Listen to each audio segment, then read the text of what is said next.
Human development starts with fertilization. It's the moment when a sperm enters the oocyte. The fused cell is a zygote, eventually growing into a baby.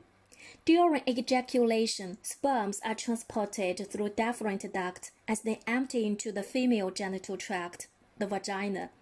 Semen contains millions of sperms, 200 million on average, deposited in the vagina during one ejaculation. Seminal fluid is alkaline, neutralizing acidic vaginal fluid.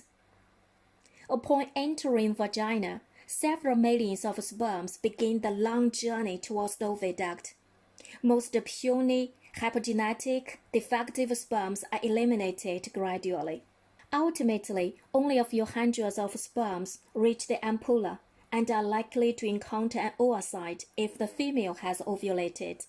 Of course, at this time, sperm have endocrine capacitation and become hyperactivated.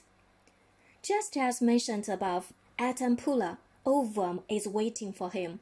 On arrival, the strongest sperm penetrates the granulosa cells in the cumulus oophorus. The first barrier protecting the female gametes. Through the intercellular space between granulosa cells, the sperm touch the zona pellucida.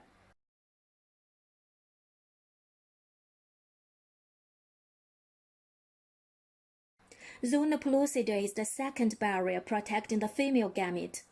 Once the sperm touch the zona pellucida, specific molecules, ZP3 receptors on the head of the sperm, bind to the ZP3 molecules on the zona pellucida, and then the sperm releases acrosome enzymes.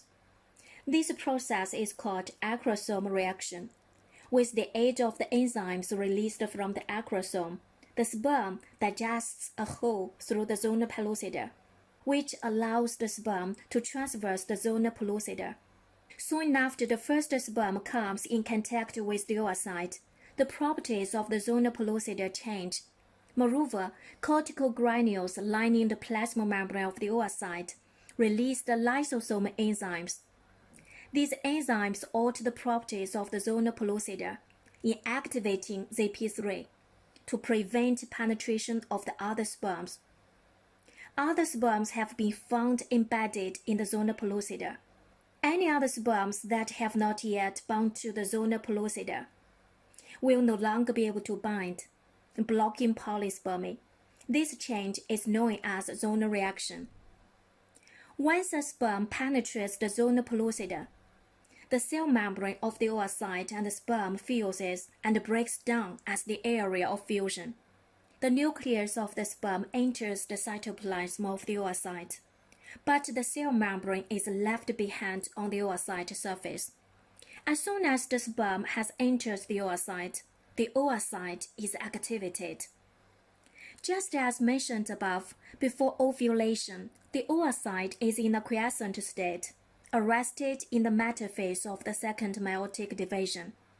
The invasion of the sperm is the great awakening of the oocyte.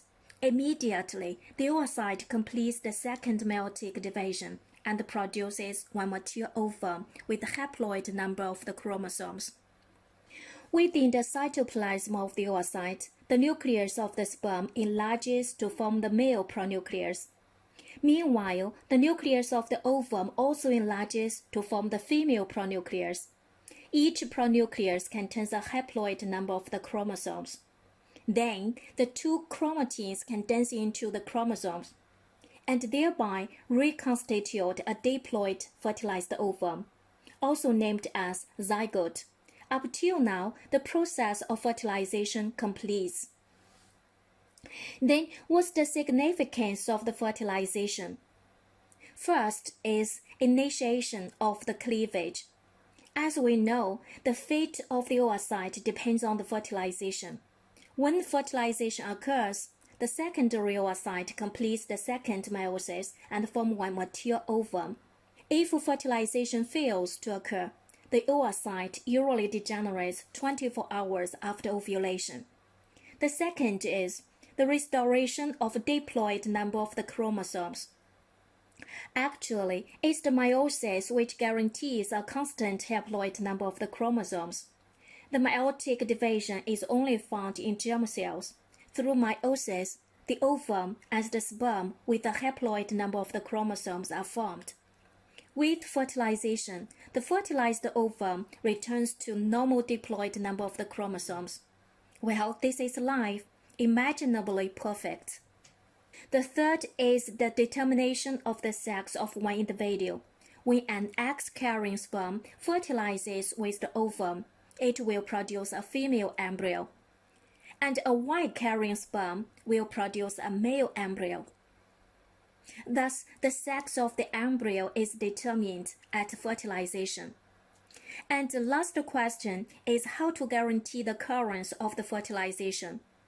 First of all, normal fertilization requires normal mature gametes and normal hormonal regulation of the hypothalamus and pituitary gland. Both of these two factors are definitely necessary for fertilization, otherwise infertility will occur. We've already talked about the factors affecting the gametogenesis. Now focus on the normal transportation of gametes.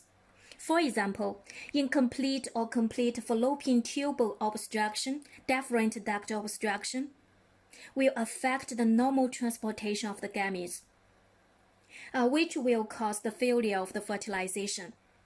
If female gamete and male gamete fail to meet, what should we do to help the couples to have their children? Please think about it. Well, this is fertilization. Now share one case. A woman has had several bouts of pelvic inflammatory disease and now wants to have children. However, she has been having difficulty becoming pregnant. What is likely to be the problem, and what would you suggest?